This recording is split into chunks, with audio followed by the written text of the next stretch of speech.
안녕하세요. 문선생입니다. 최근에 제가 재밌는 거를 봤어요. 임장 보고서 이런 것들을 봤는데, 임장 보고서라는 거는 한 2018년 정도부터 제가 블로그에서 보기 시작했던 것 같고, 또 최근에는 임장 보고서 쓰는 법을 가르치는 수업들도 있더라고요. 제가 이 수업을 보고 느낀 점에 대해서 오늘 이야기해 보려고 합니다. 임장이라는 거는 이제 요새는 워낙 흔한 말이 되었는데, 한 5, 6년 전만 해도 임장 간다라고 하면 그게 뭐야라고 했고, 현장에 임한다라고 해서 이제 부동산 집 보러 간다라는 걸 임장이라고 합니다. 임장을 가면은 그냥 동네를 둘러보고, 제가 임장 가 있는 집에서 본인의 직장 통근길하고 어떻게 이어지는지 한번 맞춰보고, 실제로 이동해보기도 하면서 실제 얼마나 시간이 걸리는지도 확인해보고, 자녀 학교는 어떻게 될 것인가, 내가 설령 지금 자녀가 없더라도 만약에 자녀를 낳는다면 어디 초등학교를 가는가 정도를 살펴보고, 그러면서 요새는 워낙에 네이버 부동산이라든가 호갱노노 아파트 실거래가입 이런 것들이 잘 돼 있기 때문에 이미 다 알 수 있지만, 손품 판다고 하잖아요. 그런 것들을 하면서도 모바일에서는 안 보였던 장단점을 파악하러 가는 게 임장입니다. 그러면서 부동산 사장님들하고도 이야기를 하고 이런 거죠. 근데 임장 가면은 저는 항상 비유로 이야기하는데, 임장 가면 뭐 봐야 돼? 라고 친구들이 물어보면 제가 항상 시적으로 이야기를 하는 게, 그냥 내 볼에 스쳐가는 바람이 이 동네에 대해서 말해줄 것이다. 그냥 가면 된다라고 합니다.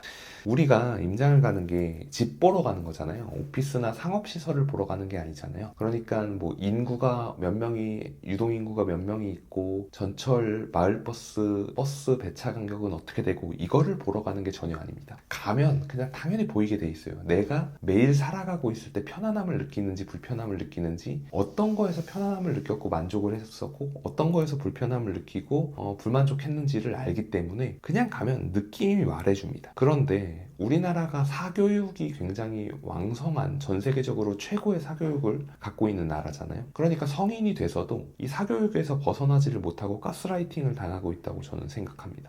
이제 저는 자녀가 아주 어리기 때문에 그런 얘기를 들은 적은 없지만, 보통 이제 드라마라든가 어떤 유튜브나 그래서 보게 되면, 애를 데리고 학원에 가서 테스트를 했더니 어머니 큰일 나셨어요. 누구누구 또래보다 굉장히 뒤처졌어요. 이러면서 공포감 마케팅을 하잖아요. 이제 공포심 마케팅을 하죠. 이게 이제 개선을 위해서 이 니즈를 이끌어내기 때문에 하는 거겠죠. 근데 이 부동산 임장도 마찬가지예요. 임장 가면 뭐 봐요? 그냥 보고 온다고 될 것 같아요? 야, 너네 큰일 났다. 집 보러 가서 그냥 둘러보고 오는 게 다가 아니야. 라고 하면서 마치 되게 거창한 게 있는 것처럼 하면서 보고서를 쓰라는 그런 가스라이팅, 일종의 가스라이팅이 아닐까라고 저는 생각합니다. 임장 보고서가 필요한 사람이 누가 있을지 생각해보면은, 블로거들, 자기의 순유입을 늘리기 위해서 블로거들이 필요할 거고, 업자들, 이 부동산 학원 운영하는 업자들이 필요할 거라고 생각이 듭니다. 이게 웃기는 게, 돈을 내고 수업을 듣는데 임장을 나갔다 와서 그거를 사진을 찍어서 파워포인트로 해가지고 카페에 업로드를 시키고, 여기서 우수한 사람한테 우수상 주고, 이게 진짜 뭐 하는 짓인지 모르겠는 게, 자기가 돈 내고 가가지고 노동을 해줘서 그 업자들 카페에다가 데이터를 축적을 해주면서 돈을 내고 배웠다고 고마워한다는 게, 진짜 돈을 내고 무상노동을 하지 말자.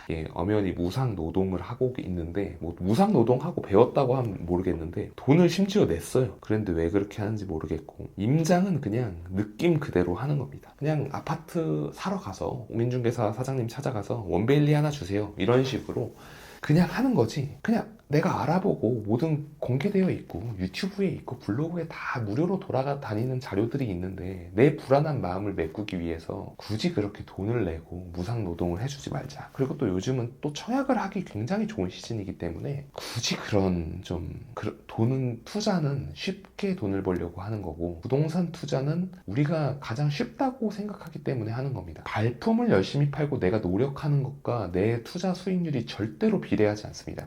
일례로 문재인 정부 말에 법인 투자 설립해가지고 공시 1억 원 이하 아파트 지방에 가서 쓸어 담고 몇 달 간격으로 사고 파는 게 유행이었어요. 왜냐하면 양도소득세 세율보다 법인세 세율이 낮았기 때문인데요. 공시 1억 이하로 왜 했느냐? 법인이 아파트 취득을 하면은 2020년 7월 이후에는 8%, 12% 이런 식으로 취득세를 내게 했거든요. 근데 공시 1억 이하는 그냥 1.1%만 내면 됐어요. 그러니까 취득세가 싼 물건으로 잡아가지고 1% 세금 내고 사고 팔고 팔고 사고 팔고 한 거예요. 열심히만 하면 돼. 그런 사람들이 또 정권 바뀌고 규제 풀리면은 자기들이 더 부자 될 거라고 생각했는데, 규제가 풀리면 법인을 안 세워도 되거든요. 그렇게 양도소득세 규제가 풀리게 되면 법인세를 내는 것보다 양도소득세를 내는 게 유리해질 수도 있고, 공시 1억 원 이하에 대한 취득세도 이제는 필요 없어졌어요. 정부가 그거를 풀어줬거든요. 그러니까 다주택자 취득세에서 자유로워졌는데, 이제 그렇게 법인 세워서 수많은 공시 1억 주택들을 매수했던 사람들은 이 물건을 팔 수가 없어진 거예요. 물론 팔 수 있겠죠. 싸게 내놓으면 팔리겠지만 옛날보다 투자 수요는 급감했습니다. 이 사람들이 열심히 해서 부자 되려고 투자하러 다니신 건데, 열심히 한다고 되는 게 아니고 서울의 아파트 똘똘한 거 한두 개로 일시적인 주택으로 비과세로 돌리신 분들은 세금도 안 내고 월등하게